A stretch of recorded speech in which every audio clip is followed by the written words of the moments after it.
A very good afternoon, everyone. So after a great discussion in the first half of the day, it is my pleasure to welcome all of you to our second group session. In this session, we have Professor Nishat Zaidi as the chair. We also have three speakers, Kanchi, Jain, Priya, and Sutirtho Roy. I would request all the participants to put the questions and comments in the chat box because after all the presentations, we will take the questions and comments accordingly. Each speaker will get 30 minutes to present their papers. And without much ado, I would like to introduce our chair, Professor Nishat Zaidi. Professor Zaidi teaches at the Department of English, Faculty of Humanities and Languages, Jamia Milia, Islamia. Her research and teaching interests include Indian writing in English or the post-colonial writings, Indian literatures in English translation, feminist studies, American poetry, translations, reception of Islam in India, Shiite and Sufi traditions and their representations in Indian literatures, 19th century literary traditions and cultural configurations in Urdu and Hindi. Professor Zaidi has 24 years of experience in teaching in various central universities in India. She has authored, edited, and translated 10 books, guest edited 2 special issues of prestigious journals, supervised and also supervising 13 PhDs and 17 MPhil dissertations. Besides this, Professor Nishat has published a large number of scholarly papers and reviews and has participated as well as presented papers in national and international journals. Professor Zaidi, it is our pleasure to have you with us today. And I would now like to welcome our first speaker, Kanchi Jain, University of Delhi. The title of her topic is Construction of Focalization in Graphic Narratives with Special Focus on Autobiographical Novels. Kanchi, over to you. Thank you.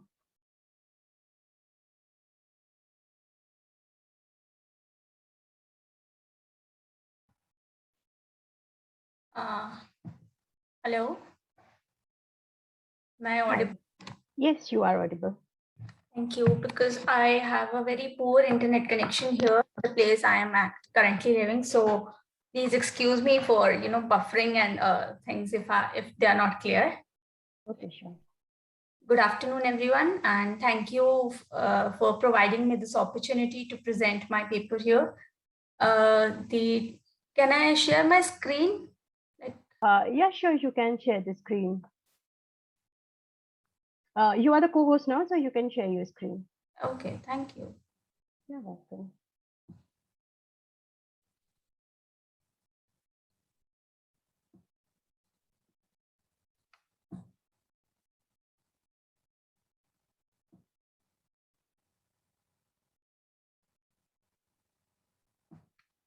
So the paper is titled Focalization in Graphic Narratives with Special Focus on Autobiographical Novels.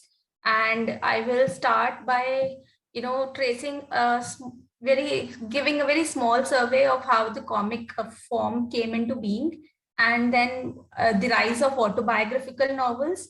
And then I will come to the main part of the presentation, which is the focalization in the graphic novels or graphic, narratives.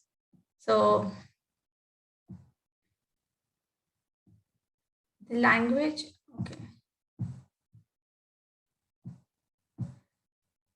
Over the centuries, artists have found,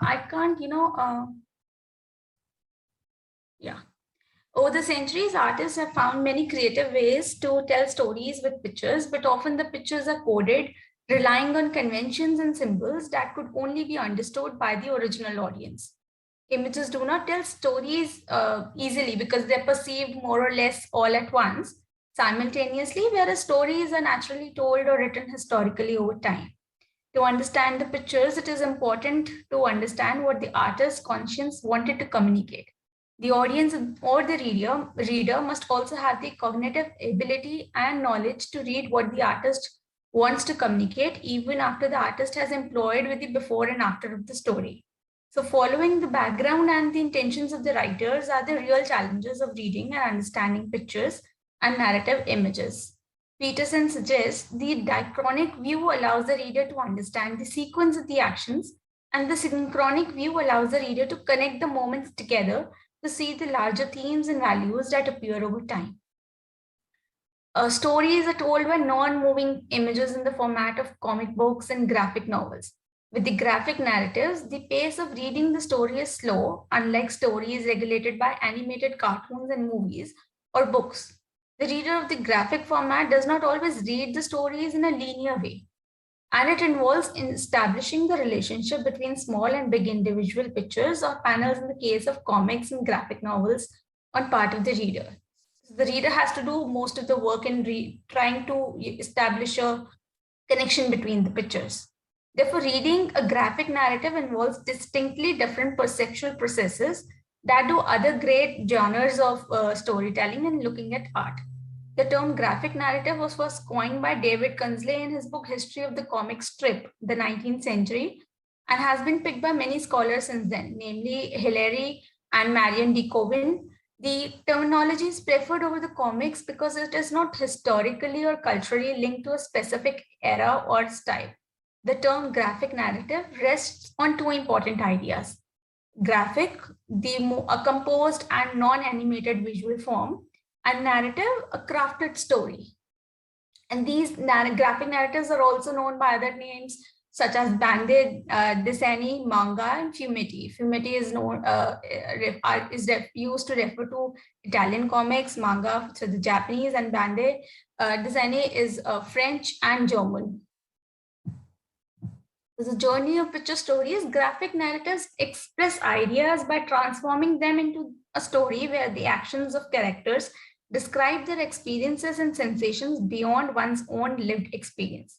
Despite this common purpose across all storytelling forms, different means of communication are intrinsically linked to culturally formed forms of reading that convey different values and judgments.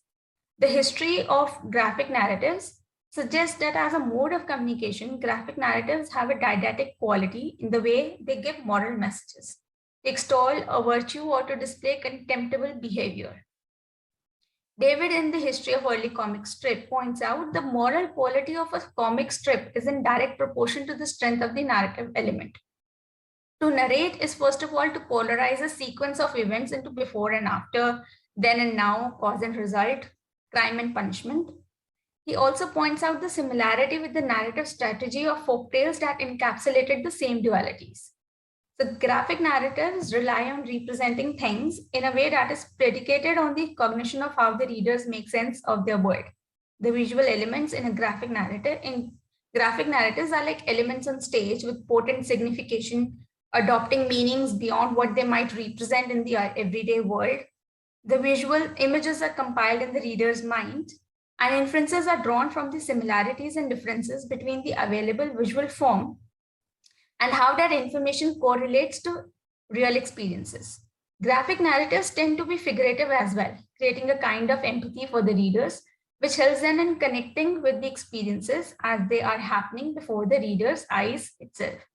The origins of the graphic narratives concern a series of conceptual developments that follow a similar trajectory in the invention of alphabets and technology.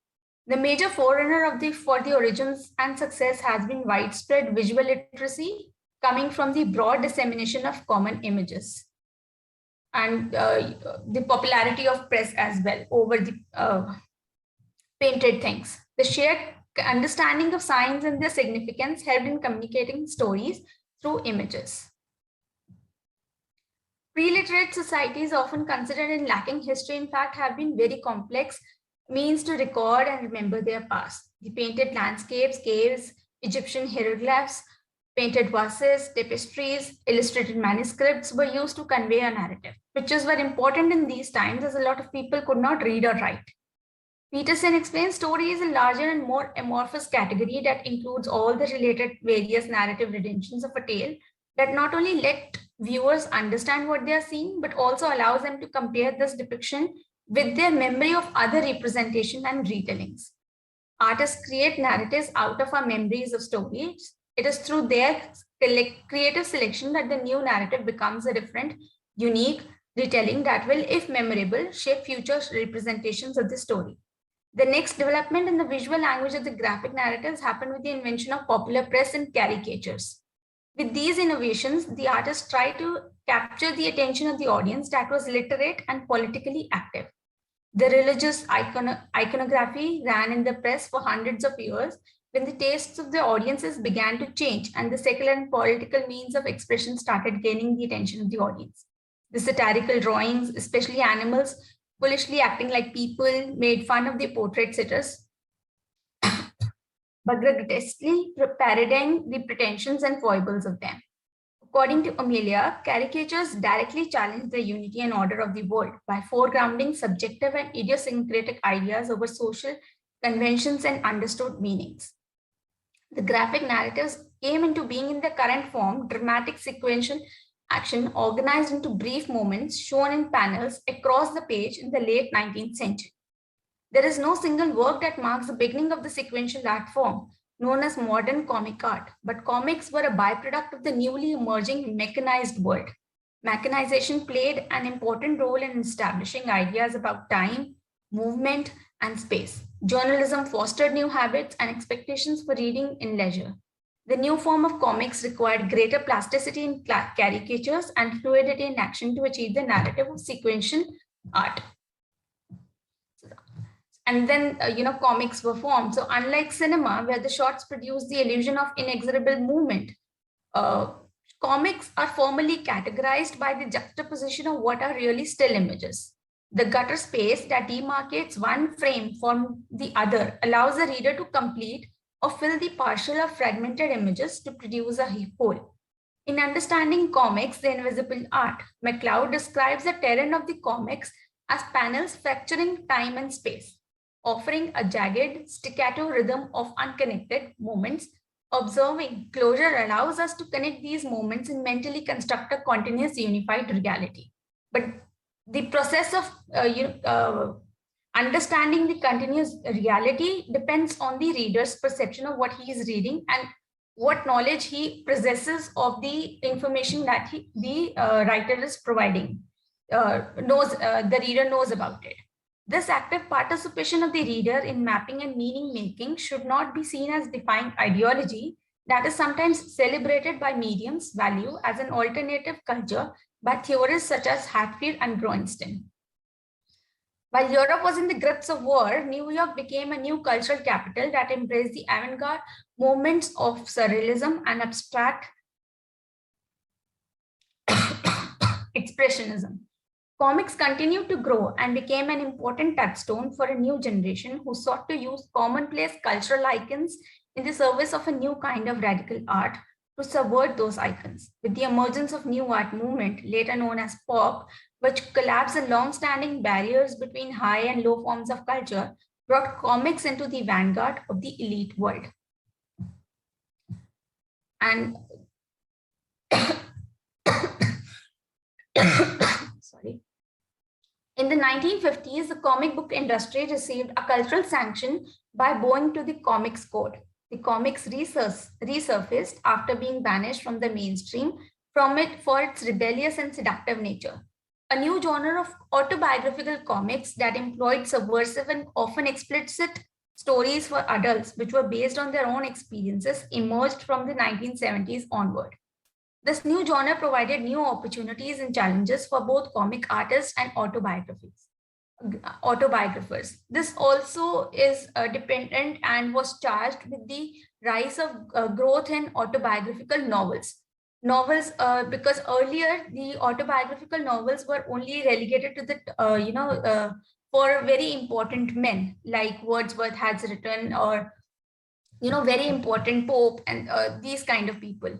But after the Cultural Revolution, anyone could write and come up with an autobiographical story of his or her own.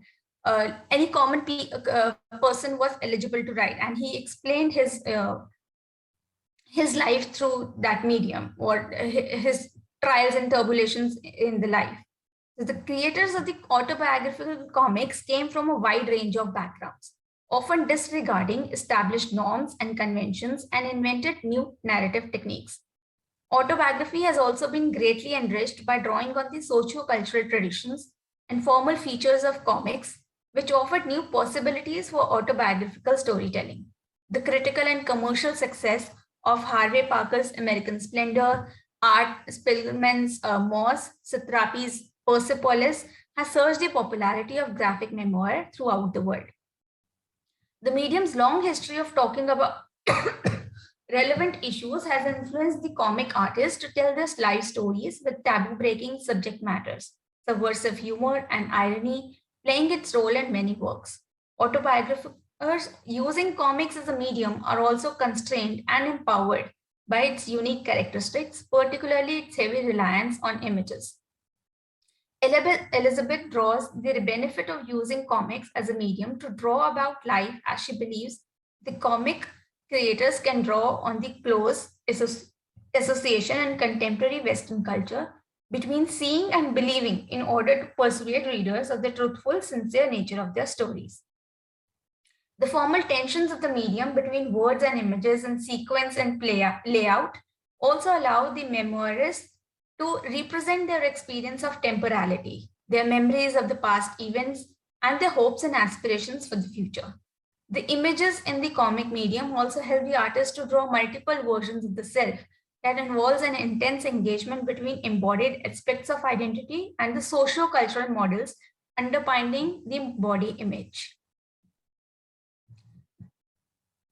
Autobiographical comic creators have also used the creative tensions of the medium, which offers a fertile ground for comic artists to come up with new ways of understanding their own lives and the concept of self and identity. The medium of the comics makes it easy to negotiate acts of memory and present it as true, sometimes with the garb of fiction as well. There is an increasing consensus among the comic artists that text and image are each alone inadequate to the task, and that the merger of the two is required to tell the story of the truth and the truth of the story. And this also depends on the cultural markers and relevant to one particular author that is trying to tell a story. Philip on autobiography argues that the definition of autobiography depends on the presence of referential pact, by means of which the author, explicitly or implicitly, affirms that the author, narrator, and protagonist are identical. But in the case of autobiographical novels, this relationship between roles is much more complex, where visual and verbal representations of the self play a definite role. For instance, many graphic memoirs are drawn by different people, and sometimes comic creators use pseudonyms or deliberately give their autobiographical alter egos a different name. The autobiographical protagonist is also a literary construct, which is sometimes made up of several incarnations of the author's self. With comics, the compressed, mediated, and iconic nature of the testimony, both text and image, denies any collapse between autobiography and autobiographical subject. And the stylized comic art refuses any claims to having been there truth, even or especially on the part of those who really were. The split between autobiographer and subject is etched on every page, and the handcrafted nature of the images and the auto-fictional nature of the narrative are undeniable. This split motivates the drive to tell the self in comics form. It proves beneficial and is put to productive use, allowing the autobiographer to be both victims of the trauma and detached observer. And it helps in putting the similar split upon its readers, complicating the fantasies of authentic and unmediated truth facilitated by traditional autobiographical texts and histories. Life writing has a very complex relationship with the truth than explicitly fictional work. Its status as entirely truthful has been debatable subject in literary studies, and under the influence of postmodernism, the concept of a single truth has been dismantled in favor of the truth as multiple, fractured, and shaped by each individual's unique perspective and partial recall. Legend's claim of complete overlap between author, narrator, and the protagonist is only possible if the self is a coherent and unified entity, which is an inaccurate and misleading view. Identity is an amalgamation of many different roles an individual takes in its life to adapt, survive, and evoke desired responses from our benefactors. Hence, the self in life writing is tacitly plural, including divergences between the real I, which is the author, the narrating I, which is the self who tells, and the experiences I, the self that is told about. Memory plays an important role in the projection of a true self in autobiographical writings. The collision of memories from various periods of a person's life play an important role in placing visual representations onto the same plane. The technique of depicting an impossible and provocative at-onceness is often used by graphic memoirists to capture the unique qualities of traumatic memory, which involves intrusion of the past into the present in the form of repeated flashbacks, hallucinations, and dreams. The layout of the comic medium helps in transporting this to the reader as well, who's pushed backward and forward simultaneously in the narrative. Graphic memoirists use a distinct style of drawing that openly defies the conventional form of the comic books. In recounting their experiences, artists are less concerned with trying to capture their outer appearances and more with expressing character traits and shifting emotions and state of well-being. In drawing self-portraits, which can often be flattering or pleasing, autographers resort to ironic and self-deprecatory portraitures, sometimes drawing overt caricatures. They tend to add authenticity and credibility by mentioning lots of details through balloons, dialogue box, often to indicate that the conversation did take place and it is not imagined or fabricated. References to self are also regularly made. For example, Satrapi, in recounting an episode from her school life, says, my father actually said that. So some artists also use written words to communicate authenticity, as the visual appearance of the hand-lettered words in the balloon suggests the irregularities of tone and pitch that are characteristic of the human voice. Many autobiographic comics also incorporate photographic images or images that virtually resemble photographs into their work, thereby drawing on the mythical status of photography as a particularly authentic medium. Authenticity for graphic memoirists is not a matter of verifiability, but of trustworthiness, which they try to earn through the process of constant renegotiation between the artist, the materials, and the reader. The readers do not only look for spoken or written words for signs of authenticity, but also the paratext. Graphic memoirists also are regarded as presenting themselves to their readers in a mediated form of social interaction in which their authenticity and subjective memory is often at stake and sometimes jeopardized, if not trusted. So now we focus on the main aspect of this paper, which is the focalization, construction of focalization, which is a part of study of narratology. So the word narrative is derived from the Latin verb narrare, to tell, which is derived from the adjective narus, knowing or skilled. A narrative is a report of connected events, real or imaginary, presented in a sequence of written or spoken words, or still or moving images, or both. Narratives never occur in isolation and are seldom original, even about the process of origin. They're always situated between retellings and are built upon shared structures of communication. They formally and fundamentally establish a relationship between storyteller and audience, which makes them derivative and all-concerning.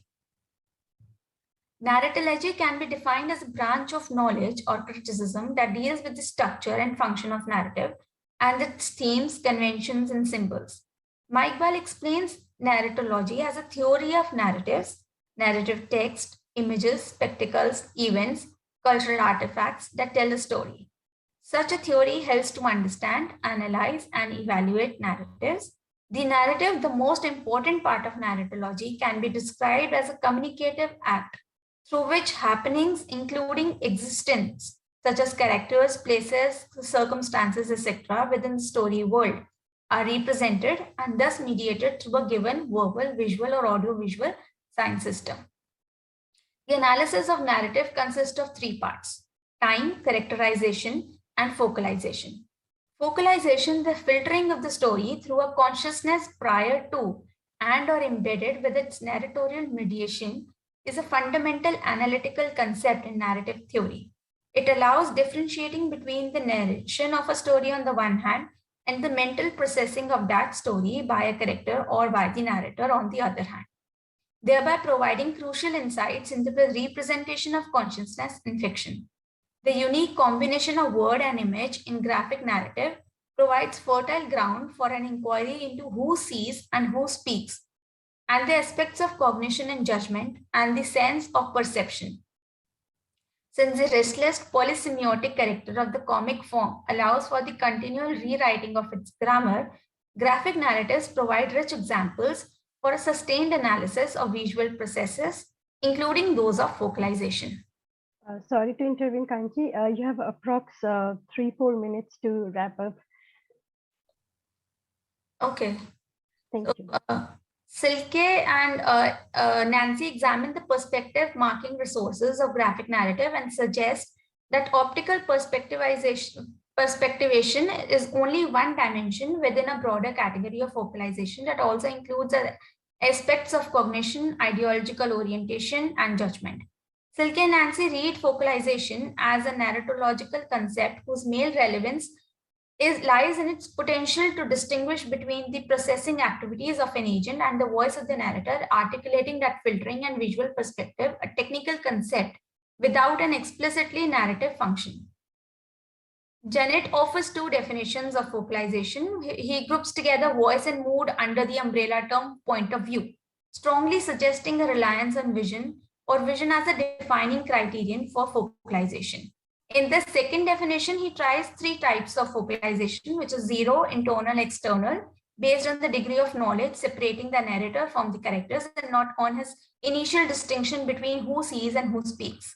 This typology relies on a completely different model, is not concerned with the intergenetic source of focalization, but with the filtering of information at the extra-diegetic level.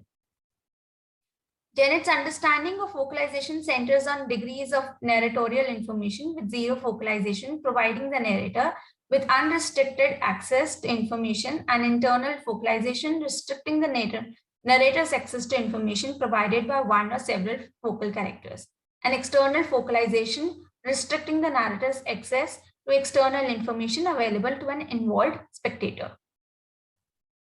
I think I can, Ball's concept of focalization differs with its emphasis on visual processes. The basis for a concept of focalization is the distinction between three narrative layers: story, fabula, and text, each associated with or indeed generated by a distinct narrative agent.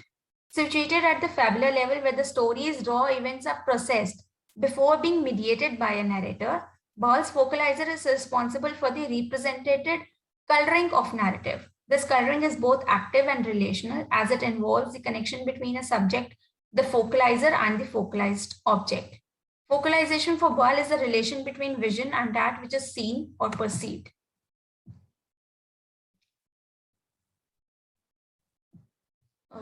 External and internal focalization must not be seen as absolute concepts, but especially when the text features several embedded stories, internal focalization on the level of main narrative can become external on the level of secondary narrative.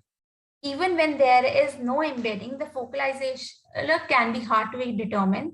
The alteration between internal and external focalization is always present in narrative text. It is also ideally suited to manipulate, the reader who doesn't see the information has been filtered through the perception of a character or the narrator. As a result, the reader might treat subjective information provided by a character as objective information coming from the detached narrator. This possibility is inherent in constant psychonarration, where the narrator adheres so closely to the character's perception that it becomes difficult to distinguish between the two.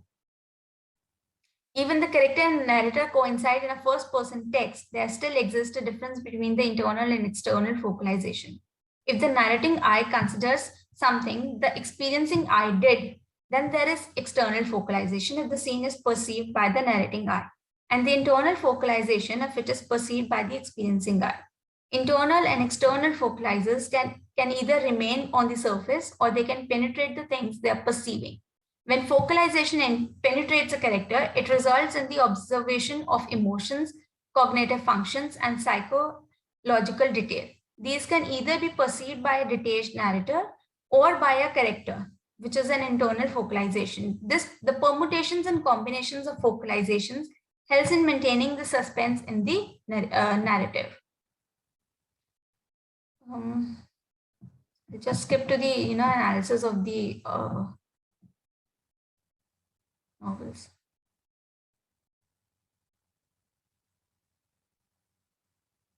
Narratology geared toward graphic narrative necessarily has to account for a number of semiotic features that distinguish comics from still or moving images on the one hand and verbal narrative on the other. Besides multimodality, these include the encoding of space and time or spatiotopia of graphic narrative semiotic system, the structuring of this time and space through frames and gutters, which means the gaps that are integral to every narrative are self-consciously exposed in comics, and braiding of graphic narrative that puts every panel in a potential, if not actual, relation with one another, leading to elaboration of detail. The relations between individual panels can be of iconic as well as a rhetorical nature, and this results in a semantic overdetermination. A single panel only requires meaning in a sequence, but it is also always a part of multiple sequences of varying length, leading to different degrees of braiding from the triad of preceding, current, and following panel in classic 9-panel layouts throughout the hyperframe of an entire page, or sometimes to 2 pages, and up to increasingly inclusive systems of panel proliferation, such as the multi-frame and the multi-stage multi-frame. Graphic narrative is characterized by the iconic solidarity of co-present images. The images and double images of graphic narrative are not only composed out of their constituent parts, but also form a higher unit of semiotic organization. The concept of braiding describes a mode of organization that is not that of the strip or not that of the chain, but that of the network. Braiding accounts for the medium-specific nature of part-whole interaction in a graphic narrative by highlighting the plurivectoriality or work internal iconic references. These references can lead to both this. Kanchi, sorry to intervene. Can you quickly wrap up? It's almost time. I'm just about to give the example. Okay, sure. Sure. Yeah. Highlighting the plurivectoriality or work internal iconic references. These references lead to both densification of detail and the multidirectionality of graphic narrative's reception. Charging layout with meaning, braiding suggests a repetition that folds in on what preceded, forcing readers to re-evaluate previous certainties. So Silke and Nancy develop on 2 aspects relating to braiding. Firstly, the role of iconic repetition, both identical repetition of entire frames and repetition with the difference, and the potential of iconic solidarity to function as a focalization marking device. This can be used to evaluate focalization in Munu, where the complexity of making the distinction between the character-bound and narratorial focalization in a graphic narrative or in the graphic memoir between the focalization of an experiencing eye and that of a narrating eye is complicated.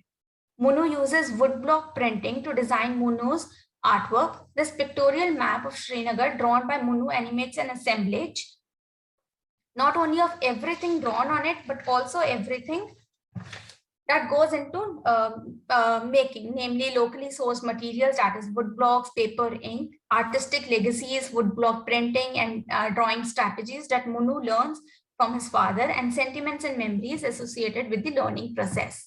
So this is what he draws, and he's telling who is everyone, and he's drawn the map of the valley, and he situated the house also in the valley.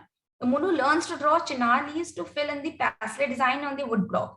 His father gives him draft sketches on paper to practice on, and also breaks down the drawing process for the first timer. They're so immersed in their art form that they're shown immersing and emerging from the leaves they're drawing, that the moments of time, body position of the father-son duo are encapsulated within the same apprenticeship panel. The pictorial map thus bears witness to the Kashmir story as co-produced by past and present experiences and affinities, memories, and multiple encounters of the family with the world outside and that of the young boy himself. The drawing and narrating the story of a boy from Kashmir, Munu the author becomes a narrator as well, who is well trained in the art form and hence take a departure from the unskilled boys drawing to draw the map of the Srinagar with refined fish skills and raising the sun. And the second example we see is from Satrapi's Persepolis, which gives insight on the spatio-topical organization of graphic narrative and the implications it has for focalization. It relies on black and white images to depict the childhood of Marji in Iran during the Iranian Revolution and the Iran-Iraq War that followed. The simple style of drawing, however, is deceptive, as many panels contain intertextual illusions or other experiences that are more mature than that of the younger depicted in the 2 volumes. So the girl is very young, but what she's like going back into her life using memory as a tool and drawing herself as a young girl in a very small family. So the protagonist's confusions, difficulties, and mental turmoil are signaled both verbally and visually through the medium of graphic narrative. The ambiguity of mental processing of the events originates from the non-realist, cartoony style that eschews perspectival construction in favor of 2-dimensional surface impressions. So here also she uses a visual metaphor of a snake, which is a cross-cultural intertextual reference to the Genesis story in the Hebrew Bible and other myths. It is considered as one of the animal species with the evil Ehirman. The 5 hadiths of the Sunnah also mention snakes as deadly enemies. And this is like, they're talking in which a family is framed by the highly stylized symbol of the devil. Kanchi, please conclude because it's more than time now. Sorry about this, but we have a time limitation. Yeah, this I'm just reading the last thing. So the visual I've broken my chain of thought. Okay. The symbol is in the complete contrast to her mother's assertion in a speech balloon where she says, now that the devil has left, but referring to the Shah. But Margie's skeptical look conveys otherwise. The experiencing eye takes up an spectral vantage point of the political discussion between her parents, lending her a retrospective analysis of the political situation, making her a narrating eye who is mature, experienced, knowledgeable, and aware of the unfolding of the political situations and its history. And as a character-bound focalization, the snake expresses the girl's young, lingering doubt as to whether the devil has really left. Okay, thank you. Thank you, Kanchi, and sorry for interrupting you so many times, but you understand that we have like other speakers and we have this time limitations. But thank you so much for your presentation, for taking us through this journey of the picture narrative. Thank you, and without wasting much time, I would like to welcome our second speaker, Priya from Jawaharlal Nehru University. And the title of the topic is Transmedial Narratology in Graphic Narratives, Exploring Alison Bechdel's Fun Home. Priya, the floor is yours. Yeah, hi. Am I audible? Yes, you are. Yeah, okay. Let me just share my screen first. Sure. Okay, just a sec. Okay. Is this visible? Because I'm also going to be reading from the Word document. So I have only, shared a partial screen here. So if it is beyond the resolution, just let me know, okay? It's actually like a partial visibility. So is it like the text within is within the slides is visible, right? Yeah, it's visible, but it's okay? like partially visible. Partially visible, okay. I mean, can you read what is within the slides? Yes, we can see, but like for the next slides, I just wanted to like tell so that I don't interrupt you in between and stop you. Okay, so okay, just so I will, since I have only one screen to work from here, so yeah. Okay, thank you so much, Shrimoyee, for the introduction, and thanks to Delhi Comparatists for organizing this as well. And just a sec, okay. Yeah, so yeah, so the past few sessions have been really insightful, and as is since like my work is mostly delves around graphic narratology, but all the other speakers who've spoken about the fields have been really informative in my own understanding of graphic narratives as well, as is the nature of intermediality, that, one can never borrow enough from other medias. So, yeah, Kanchi has already given a nice exhaustive history of autobiography and talked about focalization as well. So I am going to be talking about transmedial narratology in graphic narratives, and I'm going to be particularly looking at Alison Bechdel's graphic memoir called Fun Home. And let me give a warning beforehand that my presentation slides are not as fancy. I just have, random panels within those slides, and I'll be referring to those as I move forward with my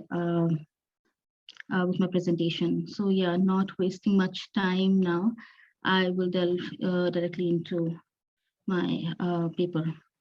So the traditional modes of understanding narrativity have so far failed to account for the interrelationship between narrativity and newer forms of media, but the recent developments in post-classical narratology breaks this long-held preoccupation with the verbal medium and dismantle the hegemony of, the narrator transmitted narratives. So even though the phenomena of narration is shared by novels, films, and graphic narratives alike, thereby making it a transmedial entity, often the approaches to narration are either too concerned with the semiotics that they disregard the medium altogether, or it is focused too much on the strategies of narrative representation in a particular media instead of treating it as an intermedial category that that is simultaneously borrowing, complementing, and redesigning itself for a more holistic understanding of the narration. So this makes the hybrid multimodal nature of graphic narrative a challenging side for the investigation of transmedial narration, as it takes into account the complex interplay of the visual and the textual and builds on the prototypical and cognitive aspects of narrativity. And for this paper, I will be taking in my understandings from classical narratology, developing on concepts, narratological concepts that Janet gives, and also post-classical narratologists like Woolf and Mary Law Ryan in Narratives Across Media. And my position will be somewhere between a position that mediates between media determinism and media relativism in terms of narrativity. And I will be, like I said, I will be borrowing from Gerard Genet in order to understand different diegetic levels within which the memoir is operating, as well as post-classical narratological approach like Woolf and Ryan, and to extrapolate how these combinations of word, image, and correlate within the different panels and the panel sequences, and also the page layout within the larger rubric of the graphic narrative. So let me begin with what Ryan says in Narratives Across Media.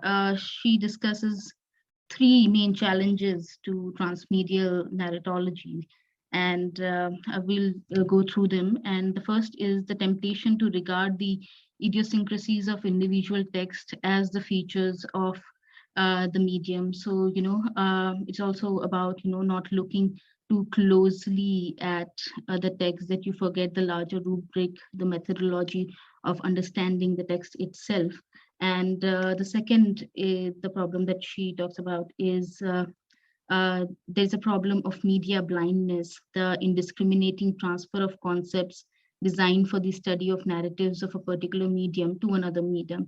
And we see this transposing happening so many times in graphic narratives because so many understandings and the early theorization that have come upon come in graphic narratives, they are either borrowing from a rather literary tradition of narrative levels, or they are either, just transposing their understanding of film onto onto understanding of graphic narrative, which honestly does not work that properly. And third is the problem of media relativism. That is the assumption that because media are distinct, the toolbox of narratology must be rebuilt from scratch from every medium. So this approach, this is like directly opposite to what we discussed in the second point, is that one must not be focused too much on the media itself, that one forgets that the medium also involves semiotic channels that are common across different mediums. So one is at the same time borrowing from all of these things for a more holistic understanding of narratology. So so basically, one has to be mindful not to reduce the medium to its specific semiotic channels, but at the same time, one must take the genre specificity of the text at hand. So it is therefore important that I situate Bechdel's Fun Home in the larger rubric of graphic memoir or autobiography or autography, sorry, as it has come to be described. For the people who are not familiar with Fun Home, let me give a brief overview of the synopsis of the text. Fun Home is a meditation on the closeted homosexuality of Bechdel's father and an inquiry into the nature of his death. It is simultaneously a biography of a father, but it's also an autobiography of her own coming out story and how she manages to experience and come to terms with the early demise of her father. Bechdel, who is an obsessive archivist and record keeper, draws heavily on the visual elements, which include the family archives consisting of, all the way from letters, family photographs, novels, in order to situate her experience of loss and embody the self within the structure of the narrative. The presence of the verbal and the visual track within the memoir, however, multiplies the narrative levels within which the story operates. So generally, in a prose autobiography, it follows two diegetic locations, the present self from where the protagonist retells the story, and the past self, which is also the experiencing self within the story. Though, these two locations are very loosely connected, even the extra diegetic narrator can sometimes seep into the story and become a homodiegetic and autodiegetic narrator. So yeah, but such a neatly defined structure again cannot be transposed into our understanding of graphic narrative. For example, let us look into a panel, a representative panel from the memoir itself. So in this panel, there are three levels of narration that are happening. One is the extradiegetic narration that is happening on the top of the panel, where which is not bounded by the box. So these are more or less very abstract narration about her experiences. And the second the second level of extradiegetic narration that is happening is within the boxes. Now these, while like in this panel, the things like, while I was trying to compensate for something unmanly in him, he was attempting to express something feminine through me. So they are discussing particularly what is going on. This extradiegetic narration that is happening is again less abstract as compared to what is happening on the top of the panel, and it relates a little bit of what is going within the text itself. But in no time, throughout the memoir, I don't think the extradiegetic narrator ever comes into the story world itself. So it never becomes homodiegetic in a sense. So yeah, the second So yeah, another form of extradiegetic narration is happening through these arrows, and sometimes they are used as a reference point pointing to something that is within the panels, and or some kind of humorous remark that Bechdel wants to make, like some here, these girly dress in the store, they both are dressing up for a wedding, and Bechdel does not want to be dressed in a feminine cloth. um, so yeah, the second level of narration that is happening is the interdiegetic dialogues, which is represented with the standard speech balloons within the illustrations itself. The interdiegetic narration is never represented in any other form than the dialogues. Therefore, the narrative doesn't have a figure into a metadiegetic one, but what the uh, what the characters are speaking within the panels allows a sort of disjuncture between the narrating self and the experiencing self. So while these two levels are mostly textual, but it is not to assume that these semiotic channels are separate from the non-textual and that there is no conversation happening between the two. And this is precisely where the third and the most important diegetic level exists within the autography, and this is what Ruby Warhol defines as the elusive space between the verbal and the visual, and she calls it a space where the signifier is neatly combined with the signified. I think quote from narratologist Jain is far more concrete in its description, as he describes this third level as a non-narratorial representation. And I'm going to be quoting here. He refers to it as the kind of verbal pictorial representation in panels or sequences of panels, which is evidently also the result of process of creation, but whose source is usually not, or at least not explicitly represented, and whose multimodal configurations prevents us from attributing it to a speaker as readily as is the case with exclusively verbal forms of narration. So yeah, we see that this third level is not as straightforward a category as the other two levels, but it is in the elaboration of this elusive, affective, and temporal third space is where the theorists of comics have been working in the past decades to articulate the relationship between the image and the text. So some theorists like Charles Hatfield and Rocco Versace, they use literary critical modes of discussing comics, and other are more radical like Thierry Gronstein and Adriel and Mitchell, who completely repudiate literary criticism in favor of a more visual understanding. So for these kind of narratives, they say that visual takes precedence over any other form when we're discussing a graphic narrative, because a comic or a graphic narrative can exist without the verbal, but it cannot really exist without the visual. But however, it is important for us to note that in both of these positions, they are holding this binary of the word and the image. Uh, Now, I think I will briefly discuss both of these, the working of both of these kind of positions in the memoir itself, and see which of them works best. And so, yeah, being an autography, the idea of representation of the self becomes a very pertinent question. And autography presents the challenge of drawing the self multiple times. And Charles Hatfield sort of elaborates on this method of,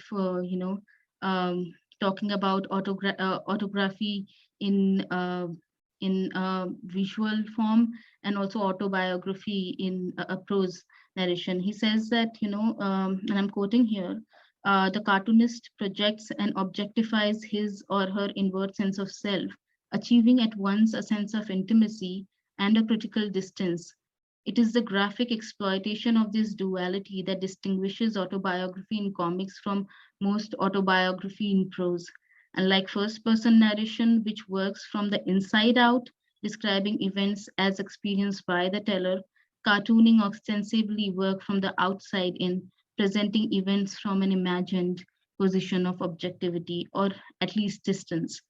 The problem, however, with this kind of approach is that it it sort of presumes that comic tends to present rather than narrate, or rather it is alternating between presenting and narrating, which is to say that, if you are presenting something, then you're not narrating. And post-classical approach says that, anything that is presented, if you can elicit a kind of narrative from any text, and of course, any text is narrative in itself. So yeah, this is a very classical approach to narrativity that Hatfield is talking about. And the idea of, talking about the idea of showing and telling, which doesn't really sit well with the medium-specific nature of graphic narrative, where so many things are happening simultaneously in multiple and overlapping tracks. And as Mitchell says, meaning is created not simply by the coupling of text and image in a narrative manner. So for this kind of problem, Adriel and Mitchell suggests a kind of method in to look to isolate panels and sort of look much deeply at the smaller fragments, the smaller units, to have a finer analysis of the image itself. And this analysis and these fragments can range anywhere from small things like facial gestures, symbols, shapes, marks that the author is drawing. And if we use this method in Fun Home, it reveals another world altogether within the memoir.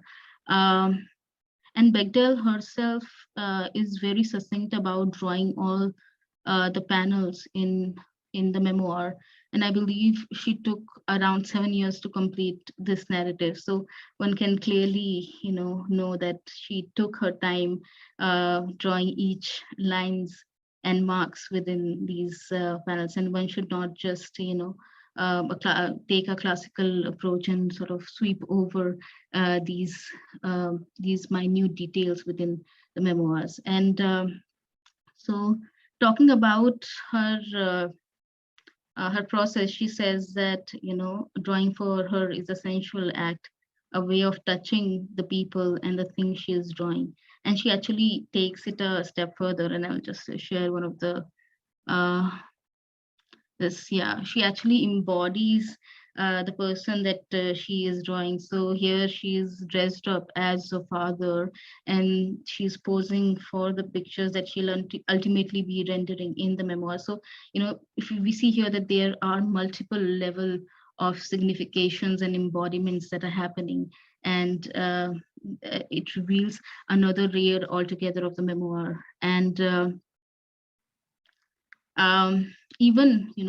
even the archives that she's drawing, the photographs, letters, newspaper clippings, they are very painstakingly redrawn and as realistically as possible, and it demands a closer exploration into these images. So another thing that I want to go into is the photographs that she is drawing. So basically, we've seen here in the previous panels the kind of drawing style that she has, but within, like, she's often drawing these kind of photographs that are different from the style that she usually has. And if we compare the two, we see that these are more painstakingly drawn. These are very realistic. These have layers of cross-hatching, shadows, lights, and even if we look over here, we see that there are marks of the wear and tear within the photographs itself. And these photographs are present throughout the narrative, and usually every chapter, there are almost like 7 chapters in the memoir, and every chapter begins with this photograph. This kind of photographs, realistically drawn photographs. So this also conscious charting, this of photographs, draws in, brings in a kind of materiality of the photographs. And Bechdel says that, she does it because she wants to remind the readers that these are real people and the stuff that these all stuff really happened.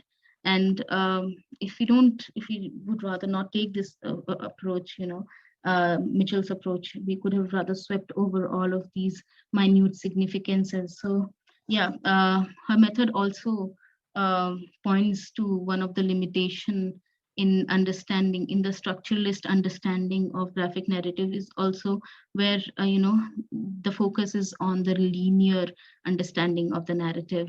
So even if we see canonical theorists of comic form like Eisner and MacLeod, they call it a sequential art form. So again, the focus is always on the forward narrative, the idea of the sequence. And Eisner established a theory of panel size and how the long stretched panels slow down the pace of the narrative, while small successive ones would speed it up. And MacLeod, he then builds upon this theory and says and gives this concept of closure, of how it's called the reader's ability to close, to imagine the actions that are not drawn, and close the actions that are happening between the two panels. And MacLeod even goes on to say that closure is the grammar of comic. Well, I believe that closure is important in extrapolating some meaning from the narrative. What this kind of method fails to account for is that comics and graphic narratives are not films that are to be consumed at 24 frames per second. They are, as Mitchell says, they are stills, and they deserve to be they deserve to be watched in a very slow intra and interpanel sanction. So one has to take one's time in engaging with these images. Treating that phenomenological and typographical space of the gutters, that is the space between the two panels, as a signifier of time is very limiting in my opinion. And then I think what Gronstein's does is that he brings a method to break this, this linear understanding of narrative by the concept of braiding, or dressage, as he calls it. And I'm going to quote from here because, again, it's very complicated. It's in complicated wording, he says it. So I'll just quote it here. He says, graphic narratives put every panel in a potential, if not actual, relation with every other. The relations between individual panels can be of an iconic as well as a rhetorical nature, and this results in a semantic overdetermination of graphic narrative. A single panel only acquires meaning in a sequence, but it is always a part of the multiple sequence of varying length, from the triad of preceding, current, and the following panel through the hyperframe of the entire page, up to the system of panel proliferation, such as the multiframe and the multi-stage multiframe, which are increasingly inclusive. So yeah, all this tongue twisting is to say that, one should understand the panel in its entirety and not just in isolation or in a sequence, but in a way how each panel connects with other panels within the larger frame of the narrative. So, a panel in page number 1 could somehow be connected to page number 50. And one has to incorporate this kind of method, one has to be very succinct in sort of tracing these images while one is reading the narrative. So, I mean, even Mitchell says that, this kind of method demands a renewed commitment to the image and a willingness to train the eye for look for repetition, symbols, metaphors, metonymy. And it is the only way, perhaps, how one can sort of move past the linguistic hegemony within the theory of comics. And if you apply this method to Fun Home, it really unravels patterns of intricate, intricate patterns through which Bechdel is weaving a narrative of trauma, and through a very cyclical structure.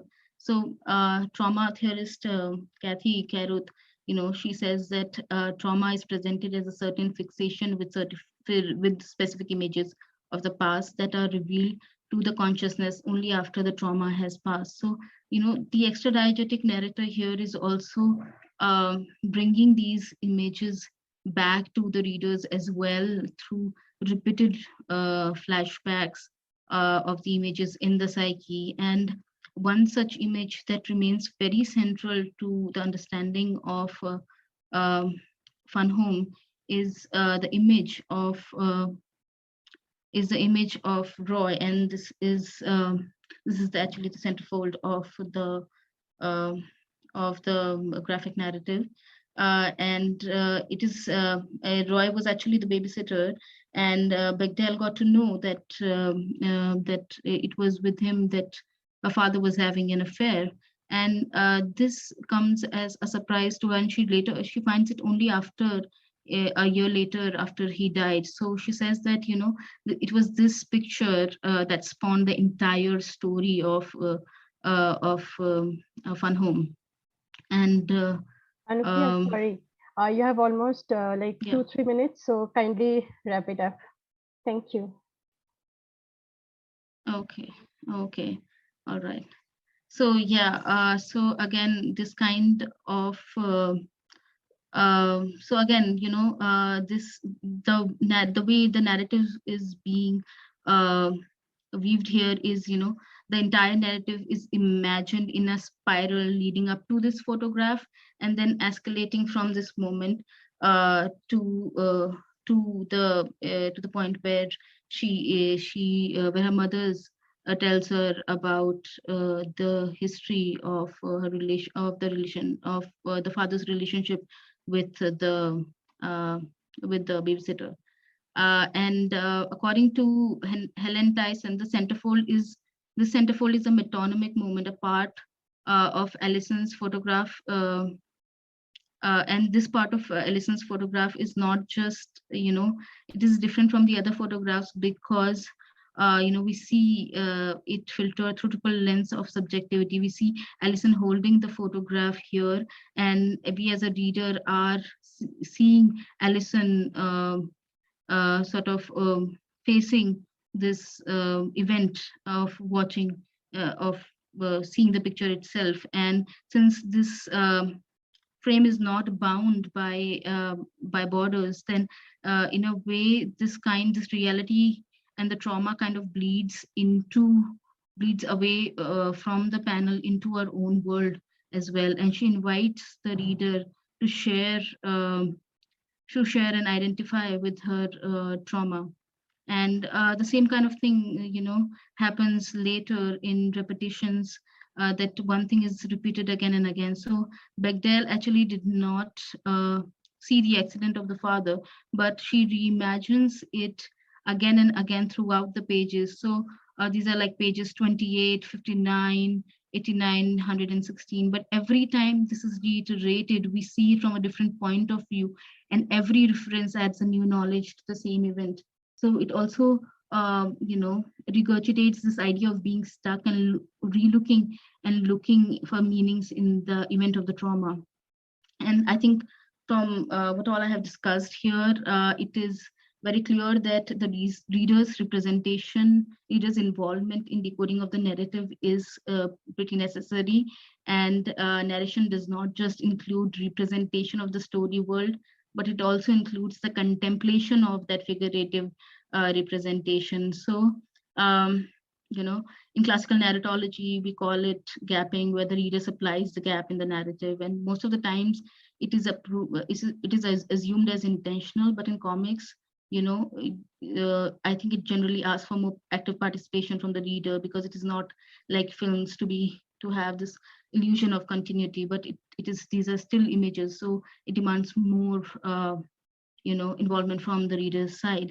And Wolf and Ryan talk about how different kinds of media are possesses different kind of narrative potential. And Mary Law Ryan talks about the text being a narrative and possessing narrativity, and differentiates it between a textual act of representation and a mental cognitive construct built in by the interpreter as a response to the text.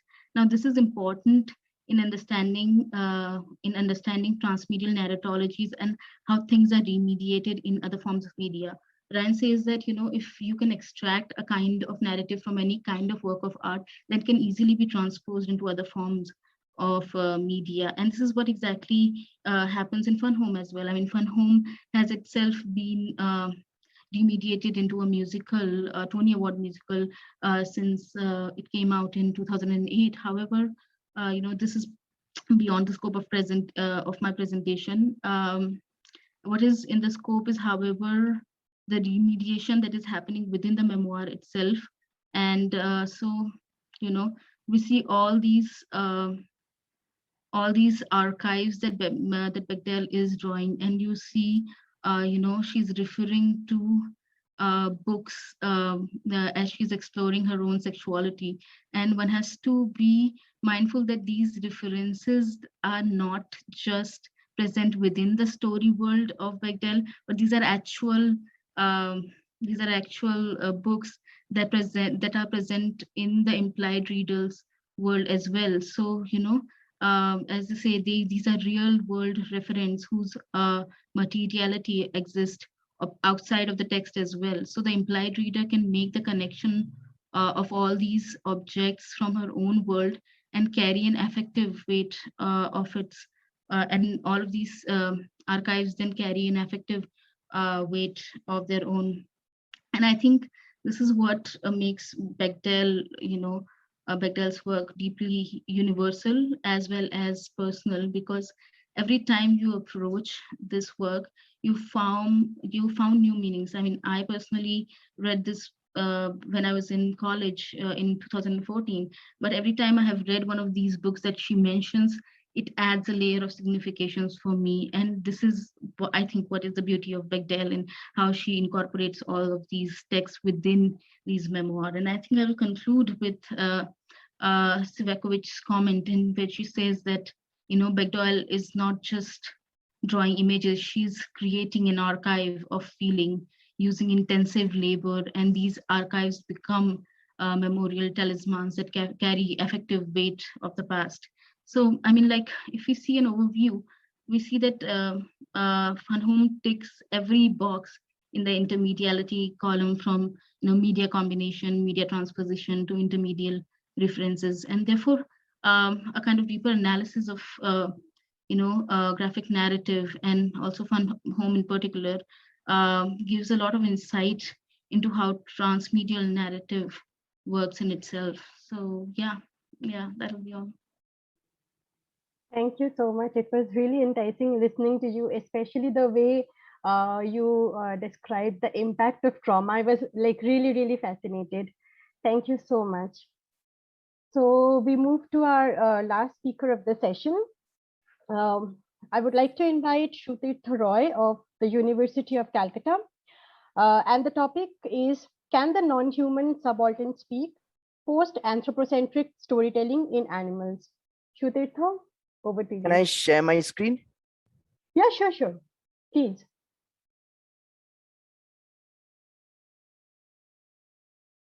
Okay, it seems I cannot share. Anupriya, would you kindly stop sharing your screen? Yeah, I have stopped it. Yeah. Okay.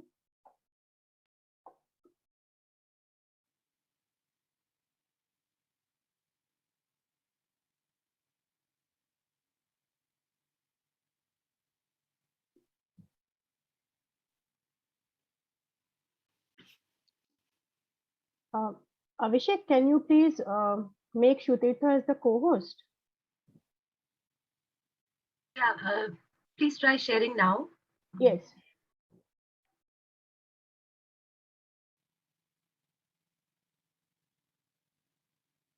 Good afternoon, everyone. A huge thanks to Delhi Comparatives for providing me the opportunity to be here as part of the Intermediality in Storytelling workshop. My work refers to both these terms, intermediality and storytelling, but from a post-human or post-anthropocentric perspective.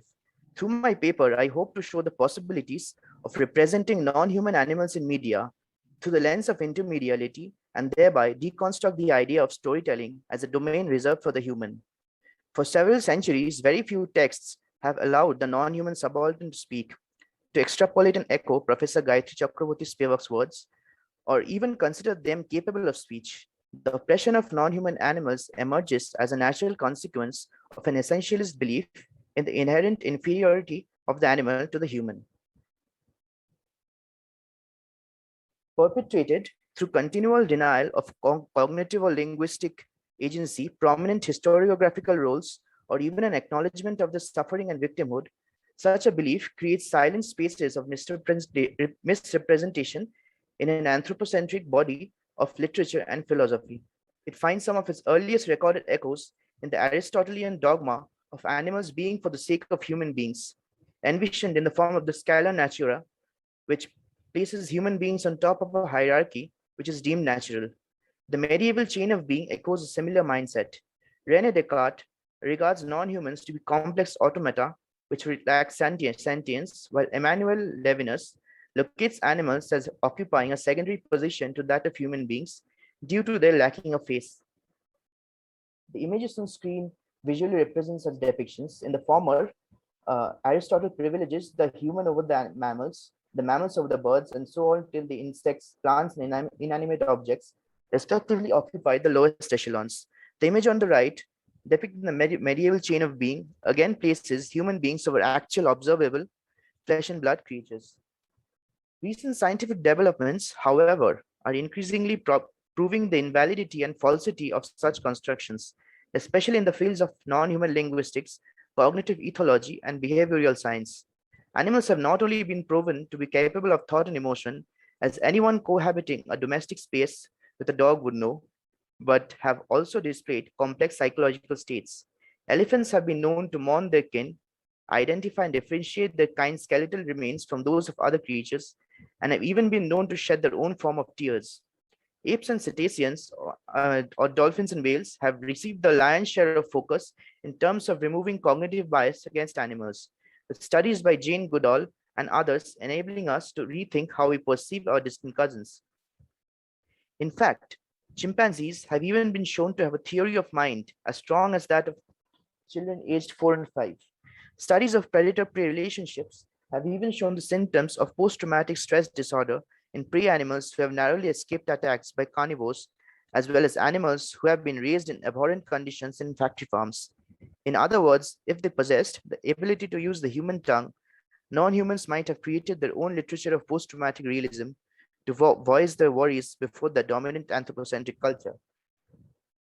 The idea of animals having post-traumatic literature or any literature or literature of any kind, for that matter, might seem ridiculous, but such a mindset may be traced back to the same idea of essential anthropocentric superiority that considers animal rights activism as relatively unimportant, unlike that of movements related to race and gender. Peter Singer takes an explicit stance against such a mentality, voicing his idea of animal rights liberation as one born of a similar anthropo-denial of equal rights. In his words, racists violate the principle of equality by giving greater weight to the interests of the members of their own race when there is a clash between their interests and the interests of those of another race. Sexists violate the principle of equality by favoring the interests of their own sex. Similarly, speciesists allow the interests of their own species to override the greater interests of members of their own members of the other species. That's a mistake. The pattern is identical in each case. Such a comparison does not aim to dehumanize the oppressed minority group in question, but rather humanize or perhaps post-humanize animals and include them in the list of living entities who deserve a safe space for acknowledgement and validation of their voices.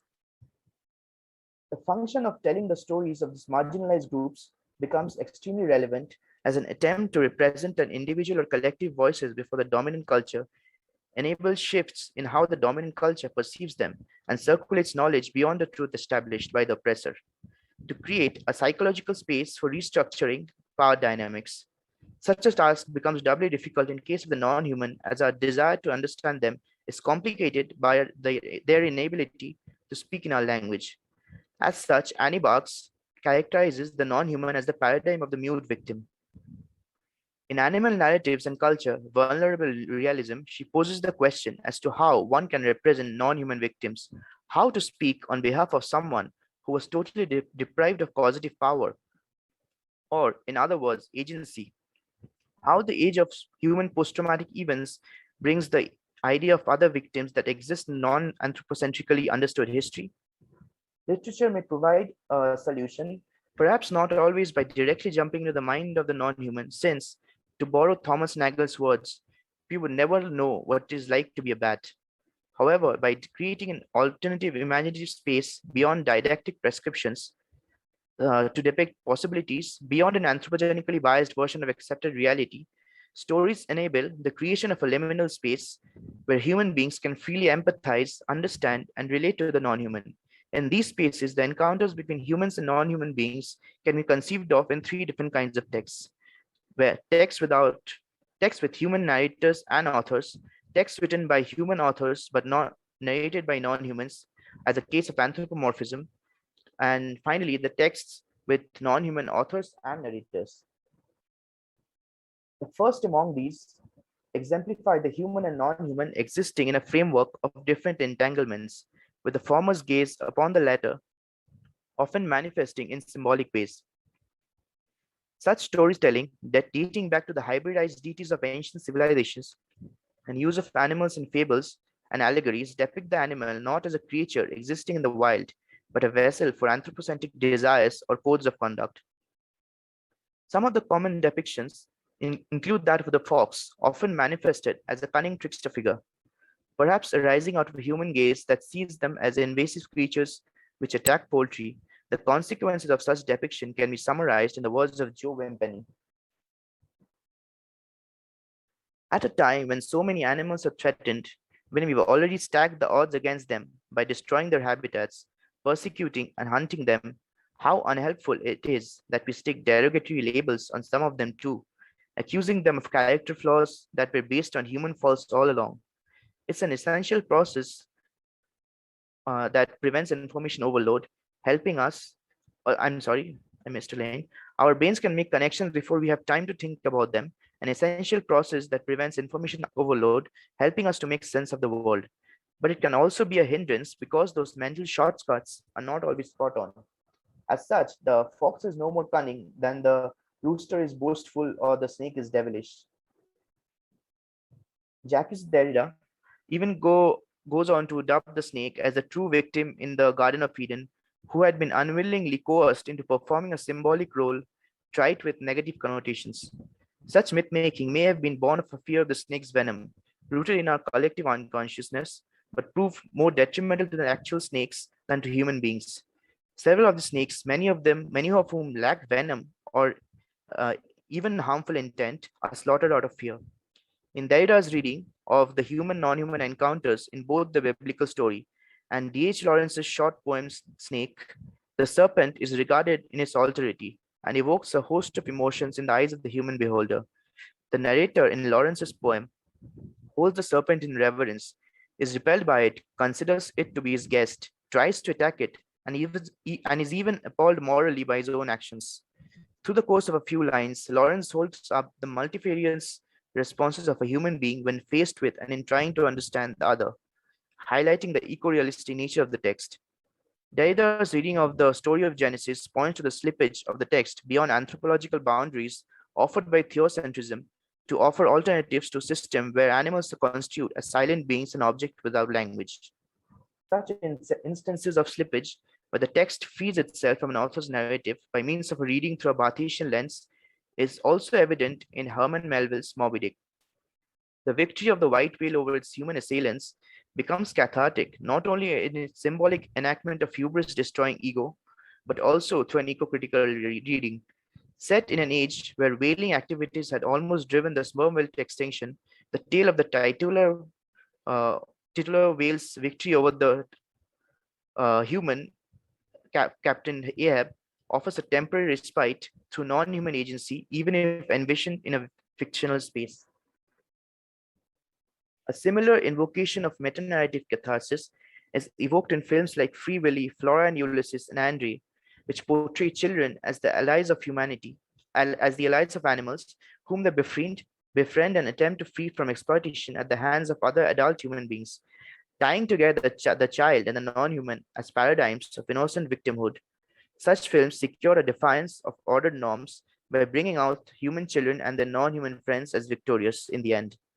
The ideas of animals as the mute victim who is considerably more helpless than human beings has actually led some humans to regard them with more compassion than they do their fellow human beings. In the words of Jean Frankel Lyotard, some people feel more grief over damages inflicted upon an animal than over those inflicted upon a human. This is possible because the animal is deprived of the possibility of bearing witness according to the human rules for establishing damages. And as a consequence, every damage is like a wrong and turns it into a victim ipso facto. In fact, subjects in a conducted survey had even remarked to prefer the company of their companion species over the other human beings.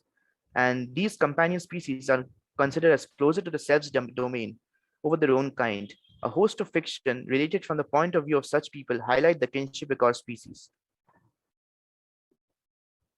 Such formation of individual bonds seems to redeem, to a degree, the first degree crime of humanity on the non-human brethren, which Derrida accuses us of committing. Such a crime points to the very use of the term animal to refer to homogenized view of the different creatures despite the vast differences separating the species. Despite such a fact, however, not all animals are the same, and some animals are more equal than others in the human gaze. Creatures like insects and arachnids, which raise feelings of abject disgust, again, perhaps rooted in the collective unconscious, serve not only as a pretext for extermination of insects, but also in their monstrous depictions in fiction. Despite certain exceptions, such as Charlotte existing in children's fiction like E.B. White's Charlotte's Web, the vast majority of fictional spiders is dominated by grotesque giants like Shelob and Aragog. So how may we break out of such anthropocentric biases on a global level? The answer perhaps might lie in storytelling, not only in imaginative fiction, but also in creatively using documentaries or pseudo-documentary style narratives based on actual events. Vanessa Borges remarks, good stories do more than create a sense of connection. They build familiarity and trust and allow the listener to enter the story where they are, making them more open to learning.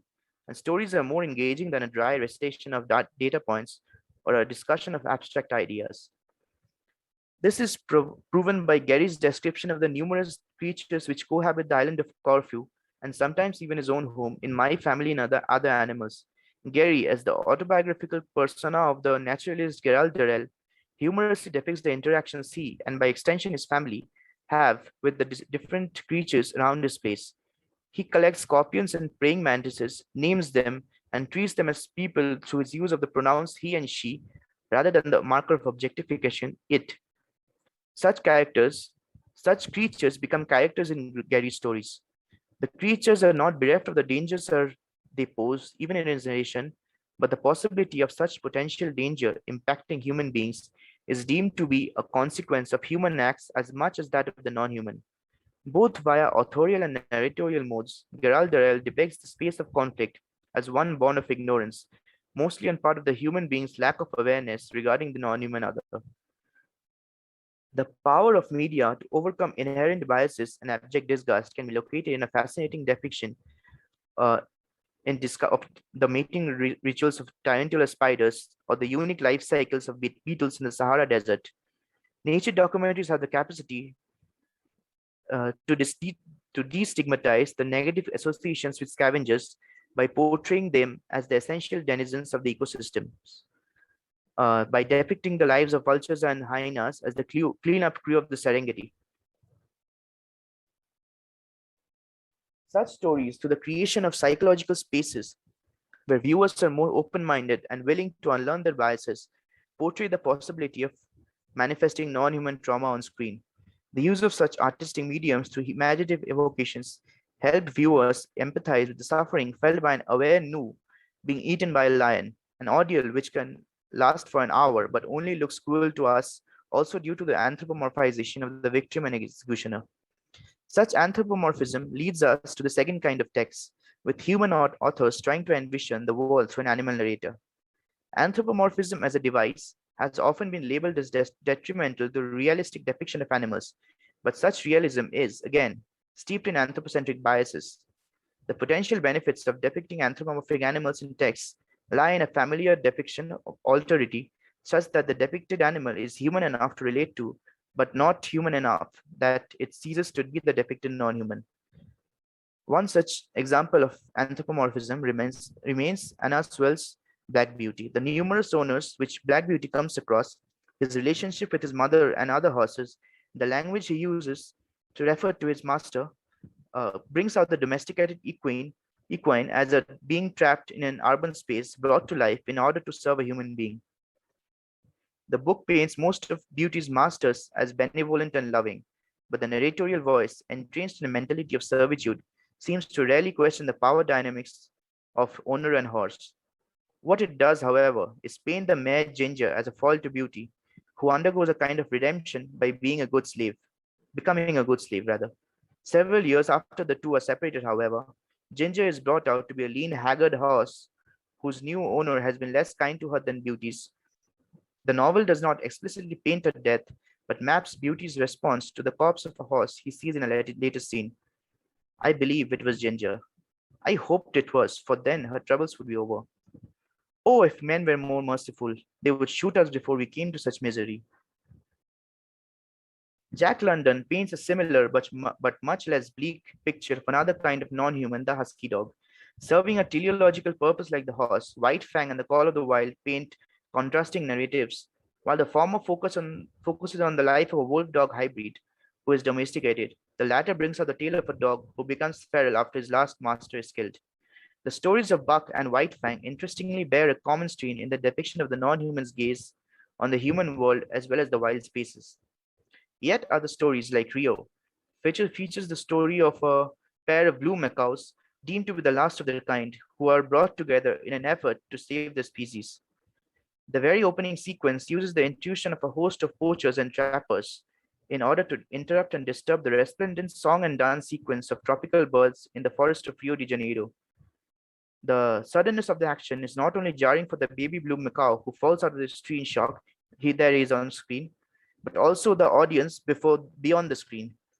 I personally actually came to know about the real-world implications entwined with the film, that the depicted species of birds were in fact based on the endangered and near extinct Spix macaws, and it is this very film that brought their status in public notice. Anthropomorphism as a powerful tool for generating environmental awareness is also notable in the several instances of dark ecological fiction, such as Watership Down, The Animals of Farthingwood, Plague Dogs, and Padak. The South Korean film Padak, which is poster of a happy fish leaping into the air, begins to misdirect the readers from its very premise. The story of the titular fish, as she finds her way into a tank, seems to hint at a happy ending, especially when considering Padak's upbeat attitude and optimism, which almost seems to motivate the other fish to escape. However, the key word here is almost, and this may have been intended by the director Lee Da-hee, who remarks, "There was a sushi restaurant on my way home from work. A large water tank full of fish was placed in front of the restaurant. At first, I was sympathetic towards the fish because a school of fish forced to live in a glass tank looked like me struggling at work. The fish might try to get out, but is likely to end up in failure. So did I. I could find comfort because I'm in a better position than the group of fish. At least I'm not destined to be killed by other people." Padak does not manage to escape, but is caught at the end after a failed attempt to do so. Refers to lead to her being sliced open on a plate before customers who stick items of food into the still live fish's mouth, who gasps for air in a scene trite with uncanny horror. The grotesque animation of Padak further adds to his intended message, acting as a narrative protest against animal cruelty and the fetishization of live food. Such attempts to counter gaze achieve differing degrees of success in their intended messages to be conveyed, but are, in essence, still anthropocentric to a degree, in that they are being narrated from a human gaze. There are magnificent attempts at negative capability that may have been achieved, as is evident by Titus Sayzewski's desire to gaze through the eyes of the tiger, a section of which is on screen.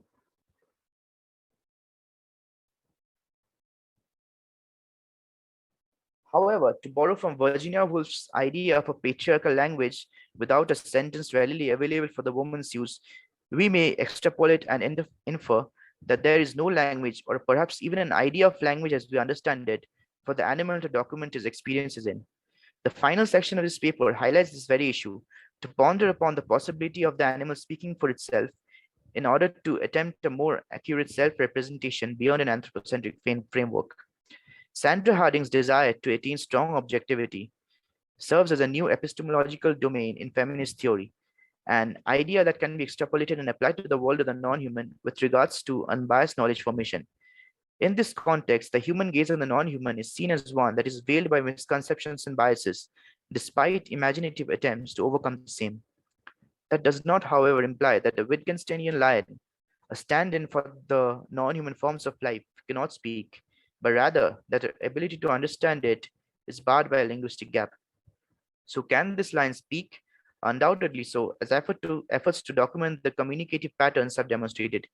Can they tell stories, however, and consciously replicate their experiences in a format that conveys their emotions and intended meanings to a primarily human audience?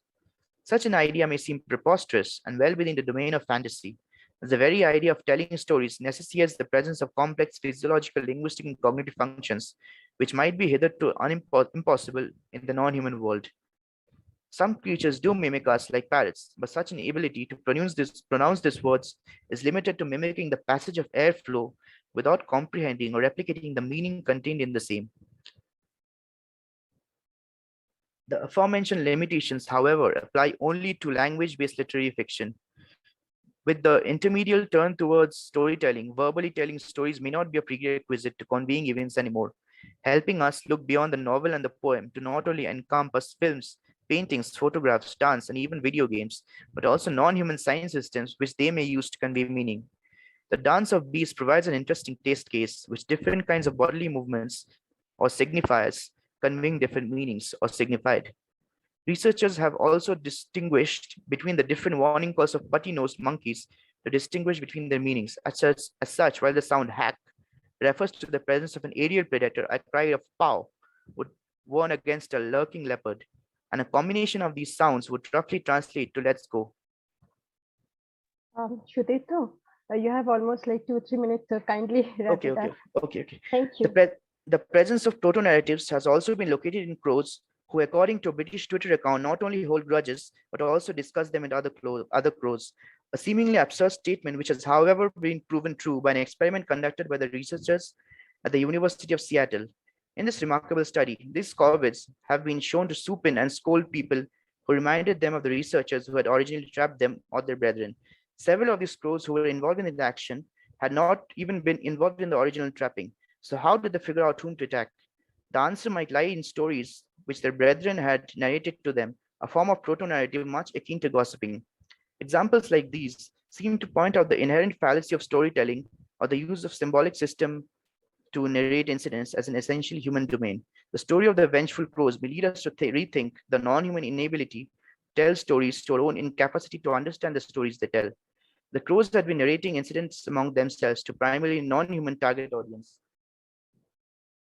Our inability to understand the signs used by crows or other animals, both verbal or otherwise, may perhaps necessitate the creation of a mode via which we may be able to understand or translate them. Non-human signs can be looked upon through an intermedial form of storytelling, which we may need to understand through our methods of intersemiotic translation, to borrow Roman Jacobson's words. This method, our very own Dr. Dolittle, may come in the form of technology. Attempts to encode non-human noises into semantically well-meaning utterances have achieved varying degrees of success. Dr. Konstantin Slobochikov has even managed to translate prairie dog sounds into English. According to Slobochikov's experiment, prairie dogs can not only identify different clothing on different human beings, but also narrate their visual experiences to their peers, providing a unique countergaze of representation. This, however, does not imply that prairie dogs would soon be creating picture books and human beings for the children to read, but it is definitely a start. Empirical data is yet to prove the existence of complex fictional narrations from the gaze of the non-human, nor as such instances of some storytelling non-humans intended to privilege their case over other non-storytelling non-humans in the human gaze. Rather, this paper cites the aforementioned examples to create the possibility of a new form of epistemology which encompasses the voices of non-humans and cultivates greater skepticism while imposing anthropocentric biases of hierarchy upon the animal. By investigating the possibility of non-human having traits which have mostly been deemed human and solely human, this paper hopes to look at a Darwinian evolutionary continuity between the human and the non-human existences in order to defy the Aristotelian or Cartesian human-animal boundary. Storytelling is hardly a skill which our ancestors developed out of the blue, and were likely rooted in linguistic, mimetic, social, and cultural developments, accompanied by cognitive and physiological changes. Born of an environmental necessity to perform several functions, aspects of such developments are notable in the world of non-humans too, and might become even more pronounced in the future.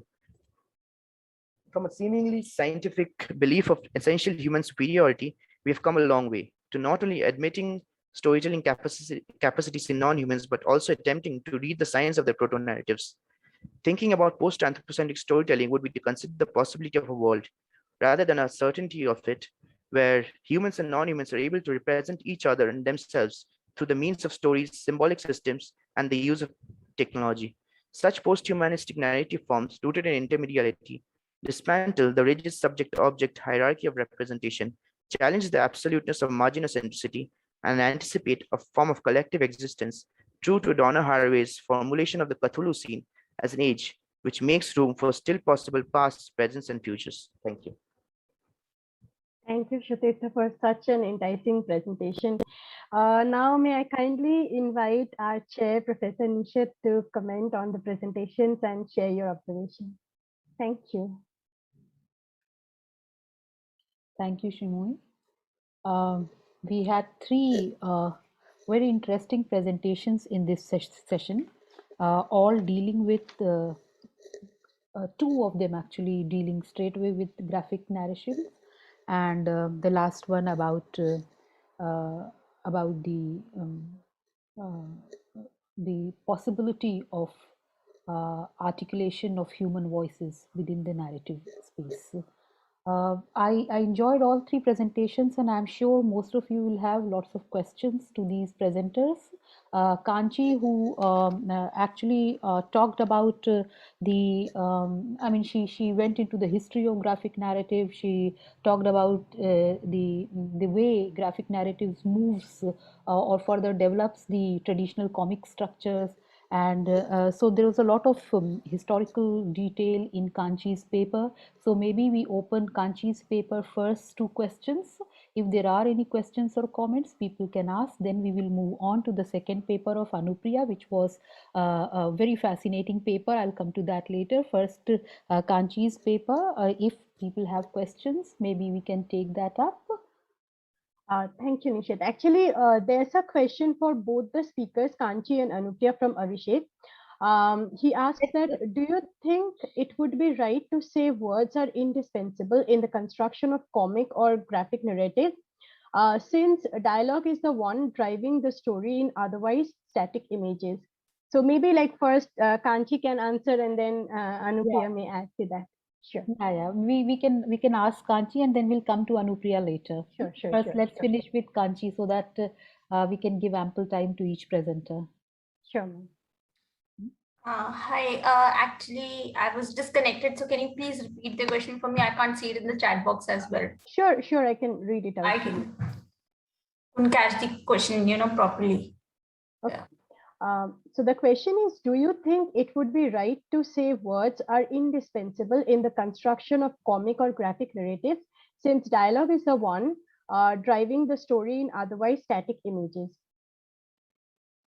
Okay. See, words are necessary. They are indispensable in the construction of graphic narratives, but dialogue is not the necessary part that is driving the narrative forward, because there are many other techniques apart from dialogue which drive the narrative forward. As Anupriya pointed out, that intradiegetic and extradiegetic, which I also talked about during the process of focalization, that focalization is a very, cognitive process that deals with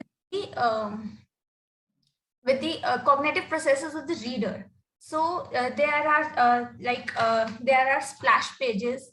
Sometimes there is just a word. There's just a word written, and like the word like boom or sure. Like superhero comics deal a lot of with these words. Like there's just one word across the panel, and just the image of the character or the protagonist, or focusing on that.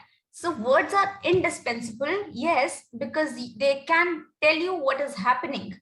They can guide you through the images, but dialogues are not indispensable. There are other ways in the graphic format in which the narrative moves forward. Okay. Does that answer your question, Abhishek?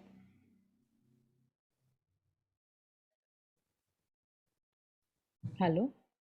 Yeah. Abhishek? Oh, okay, he says yes. Okay, great. Are there more questions for Kanchi? No, not in the chat box. Okay, Kanchi, I have a question. Yes, ma'am. Just curiosity, you went into the details of this progression from traditional comics to these graphic novels, and these days you have video games and so many other programs digital mode, which are based on this these graphic pattern.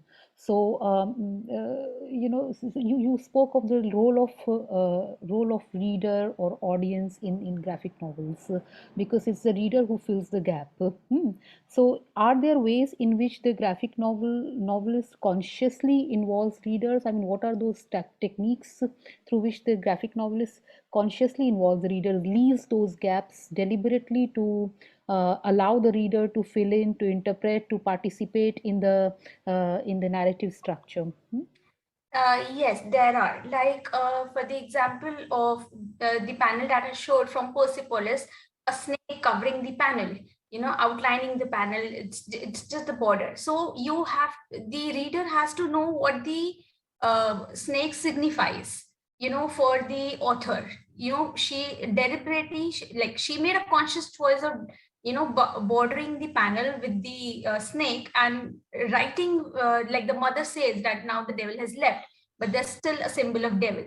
So Okay, maybe that I'll, yeah, sorry, I'm interrupting. I'll yeah. just add one more thing. So does the graphic novelist depend on the collective consciousness and traditional conventional myths and conventional symbols for this, or is the graphic novelist sometimes inventive and more creative? Yes, it can be both. It can be both. Like some graphic novelists also use photographs, like she was talking, Anupriya was talking about in Fun Home. Bechdel is actually using family memorabilia, to tell about her life. Like she's using the family archive. The graphic novelist actually sometimes use both, and sometimes use just one part of it, like the cultural markers. Like in Munu, the entire all the Kashmiri people are drawn, like using the symbol or visual metaphor of Hangul deer, which is an endangered animal specific to the valley.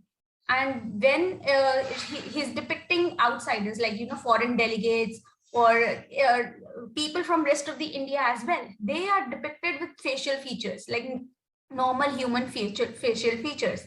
But when it's specific, we encounter the same thing in mosques, art pigments mosques, like the Jews are represented as mice, and Nazis are represented as cats. So and then there is also history. Graphic novelists also rely on history, like when we are talking about trauma centric to these war zone areas like Kashmir, or like Iran, or like the Nazi occupation of Germany. So they are also using history as a medium or as a mode to, develop the narrative forward, to weave the narrative, to weave the story, their individual story against the backdrop of a very, a large part of the story. So that is how they weave the story together. So that is why focalization becomes a very important part, to thread the things together. Because as a reader, you should know what the Nazi occupation of the Germany entails. You have to know the history of it. You have to know the history of Iran-Iraq war to read into the graphic novels. Whereas when we read prose novels, like there is reading Lolita in Tehran. So everything is, fed to the reader. Okay, this happened, this happened, this happened, and this happened. Yeah, there is, back and forth there as well. But the reader is fed upon the things that this happened. But in graphic novels, it is not that. The graphic novels also, memoirists also use references to pop music, like Satrapi does it, or books that they have read, or which influence their life, So so these are the examples which are used together and sometimes individually in this. Okay. Thank you, Kachi. Actually, we are really short of time. Otherwise, I would have asked you more questions. But we must move on to Anupriya. Anupriya, I thoroughly enjoyed your paper, and the best part of your paper was that you did not just limit yourself to what has already been said, what has already been stated, but you tried to bring in your interpretation so one could see you in your presentation. That was the best part, and I really like the way you spoke about the limitations of classical narratology and the aspects of transmediality. So there's already one question for you. Kanchi has answered that question. Maybe you would like to answer that question, and we'll take it forward from there. Am I audible? Yes. Yeah, thank you so much for all the praise. And Abhishek, thank you for the question, but I would like to differ from Kanchi here. And I think that words are very much dispensable when it comes to the construction of graphic narratives. I think I would ask you to look at this graphic novel called The Arrival by Sean Tan. It has no words. It's a largely thick book, but and talks about not talks about, but it shows or represents. A person who is immigrating from one land to the other. And the question here is then that, like I said, narration is not just about what is told. It is also, if the reader can elicit a kind of meaning from any work of art, then it is a narrative, right? So I feel that it all depends on how well the author can construct that kind of narrative to elicit such a response, and also how much reader, it will demand a lot of engagement from the reader as compared to narratives that are full with words. But of course, I feel that it's very much dispensable. It's not necessary if you can make it work. Okay. Abhishek, would you like to add to anything to that, or you are fine with both the answers?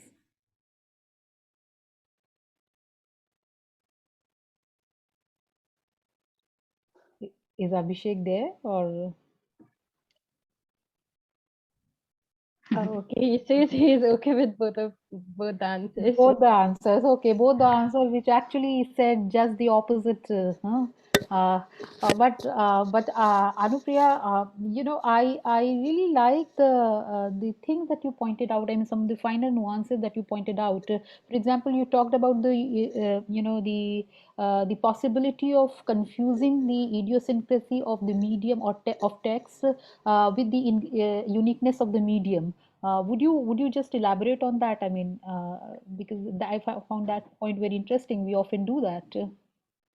Yeah, of course. It is important when we are discussing about any kind of narrative, because there is one approach to a narrative, that medium is the message, and but then of course we have these semiotic channels, image and the text, that are of course common to films and other medias alike. So whenever one is doing this kind of narratological investigation, one has to be mindful of the medium specificities, the limitation that the genre itself puts into our narratological explanations, and also how this works, these semiotic channels works particularly within these. So, I mean, I've taken an approach that sort of mediates between the two.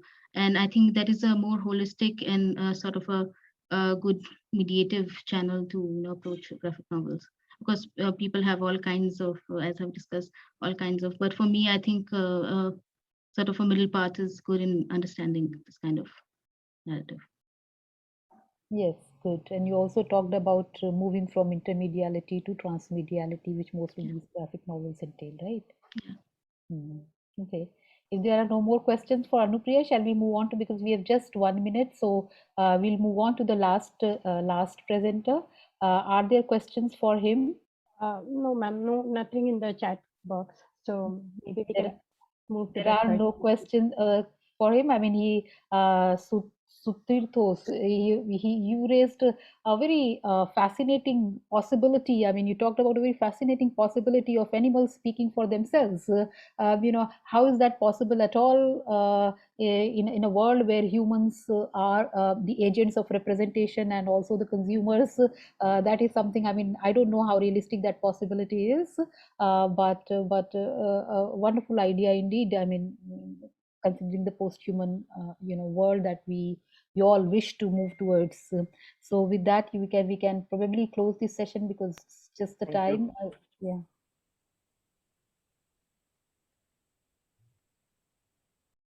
Would you like to add anything to that quickly, or Shrimoyee will take over?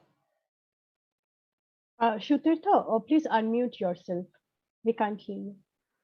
Oh, I personally raised doubts about the realism myself, because as of now, it seems like a pretty utopic concept. But since there's some cognitive biases which we have against the non-human, which we perhaps needs to recognize in ourselves. And for example, how animal science had been about like 5 decades ago, we are making considerably more progress now. So we are noting symbolic use of symbolic systems in animals too. So maybe they might be able to represent themselves, but that's a possibility, not an absolute. Okay. Thank you. Thanks to all the three presenters for their wonderful presentations. Shrimoyee, over to you. Thank you so much. I would now officially conclude this session, but first of all, I would like to thank Professor Nishat for chairing this session. It was an honor to have you with us, ma'am. And thanks to all the three presenters for your brilliant presentations. It was something new that I learned. And obviously, thanks to the participants for joining us. So thank you. And now we are going for a tea break, and then we will join for the roundtable discussion at 5. Thank you.